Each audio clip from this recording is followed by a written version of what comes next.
Bollywood film industry, যেখানে একচ্ছত্র রাজ করছেন বলিউড বাদশাহ শাহরুখ খান।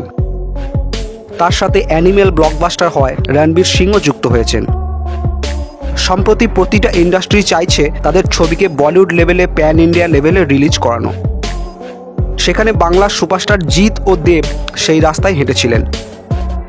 জিতের চেঙ্গিজ বা দেবের বাঘাযতীন প্যান ইন্ডিয়া লেভেলে রিলিজ করলেও সেইভাবে কোনো সাড়া পাননি।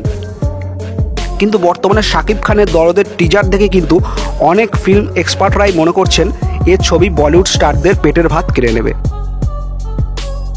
সামনের সেপ্টেম্বর মাসে এই ছবির মুক্তি, তার আগে অফিসিয়াল পোস্টারও বেরিয়ে গেছে। তুফান ছবির হিউজ জনপ্রিয়তার কারণে শাকিব খানের দরদের দিকে এখন গোটা বলিউড তারকারা তাকিয়ে আছেন। তারা বুঝতে পেরে গেছেন এ ছবি হয়তো বলিউডকে পুরোপুরি খেয়ে দেবে। তাই বন্ধুরা, আপনাদেরও যদি মনে হয় দরদ ছবির মাধ্যমে শাকিব খান বলিউডে রাজ করবে, তাহলে কমেন্টে জানাতে ভুলবেন না। ভালো থাকবেন, সুস্থ থাকবেন।